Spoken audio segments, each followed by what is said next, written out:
मौत का आंकड़ा 1500 को पार कर चुका है। 68,000 से ज्यादा लोग अब भी लापता हैं। कई हजार लोगों के मलबे में दबे होने की खबर है। रेस्क्यू जारी है। काराकास समेत कई शहरों में युद्ध स्तर पर रेस्क्यू जारी है।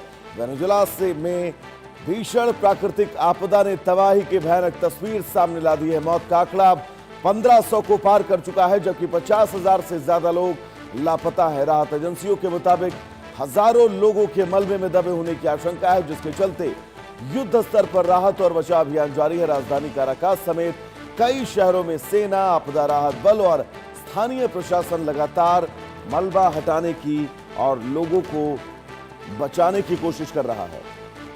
तो ये 5 तस्वीरें हम आपको दिखा रहे हैं। एक तरफ वेनेजुएला में महातबाही के बीच ये राहत पहुंचाती वो तस्वीरें जो अब विश्व भर से वेनेजुएला की धरती पर पहुंच रही हैं। भारत की सबसे पहली तस्वीर, वेनेजुएला के भूकंप के बाद भारत ने राहत अभियान तेज किया है। दवाइयां, खाद्य सामग्री, टेंट और मेडिकल उपकरण लगातार प्रभावित इलाकों तक पहुंचाए जा रहे हैं।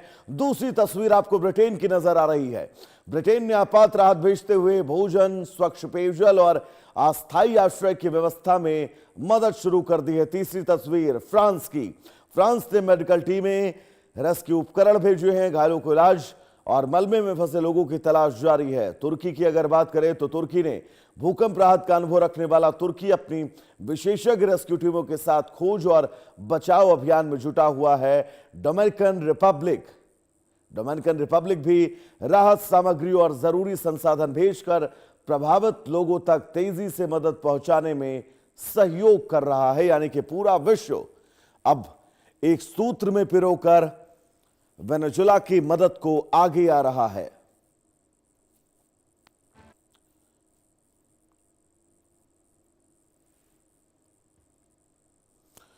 तो इन 5 तस्वीरों के बीच अब आगे बढ़ेंगे दर्शकों। एक और बड़ी खबर आपको बता दें, वेनेजुएला की मदद को दुनिया एकजुट है।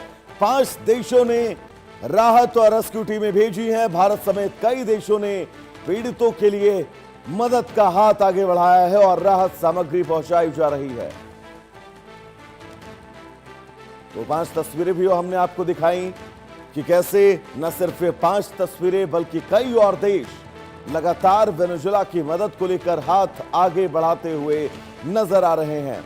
वेनेजुएला में महाभूकंप के बीच अब राहत बचाव अभियान बहुत तेज है। पूरी कोशिश ये है कि जितने लोग लापता हैं उनकी तलाश जल्द से जल्द की जाए, उन्हें ढूंढा जाए, उन्हें सुरक्षित बचाया जाए। लेकिन जैसे जैसे समय आगे बढ़ रहा है, चुनौतियां लगातार आगे बढ़ती जा रही हैं। तो चलिए दर्शकों, अब आगे बढ़ेंगे और सबसे महत्वपूर्ण सवाल जो आपके जहन में हमेशा आता होगा कि आखिर भूकंप आते क्यों हैं, तो ये सवाल हम आपको बिग वॉल के जरिए समझाएंगे। दरअसल टेक्टोनिक प्लेटें जो हैं वो हिलती हैं, ये बड़ा कारण होता है भूकंप के आने का। ऐसे में आपको बता दें कि टेक्टोनिक प्लेटों का टकराना या खिसकना, ज्वालामुखीय गतिविधियां, भूगर्भीय भ्रंश में हलचल, बड़े लैंडस्लाइड की वजह, मानव गतिविधियां जैसे खनन शामिल है, बड़े बांध या भूमिगत विस्फोट भी भूकंप का कारण बनते हैं। तो ये वो कारण हैं जिन कारणों के चलते किसी भी देश में भूकंप आता है। और सबसे महत्वपूर्ण कारण है जो टेक्टोनिक प्लेटें होती हैं जमीन के अंदर, वो खिसकती हैं, एक दूसरे से टकराती हैं या फिर एक दूसरे के ऊपर चढ़ जाती हैं। ऐसे में जमीन जो है वो बहुत तेज से वाइब्रेट होती है और इस भूकंप की तीव्रता जो है वो इसी टकराव पर निर्भर करती है। लेकिन अब रिएक्टर स्केल पर इस तीव्रता का अर्थ क्या है,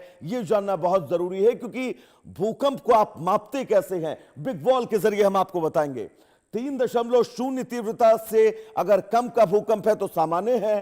3.5.0 से 6.9 तक का मध्य से तेज भूकंप है। 7.0 से 7.9 तक गंभीर नुकसान की संभावना है। और यह भूकंप जो वेनेजुएला में आया था, यह 7.2 का पहला भूकंप और 39 सेकंड बाद जो दूसरा भूकंप आया था वो 7.05 रिएक्टर स्केल पर इसकी तीव्रता थी। और यही वजह है कि वेनेजुएला में विनाश की तस्वीरें अब पूरा विश्व देख रहा है। लेकिन रिएक्टर स्केल पर यह पैमाना है भूकंप को नापने का। जो भूकंप आता है उसकी डेंसिटी कितनी है, उसकी तीव्रता कितनी है। तो 8 या इससे ऊपर का अगर भूकंप आता है तो महाविनाश तय है। लेकिन 7.0 से लेकर 7.8 तक का अगर भूकंप आता है तो यह भूकंप भी बहुत ज्यादा नुकसान पहुंचाता है। लेकिन 5.0 से 6.0 तक ये मध्यम वर्ग का भूकंप होता है रिक्टर स्केल पर।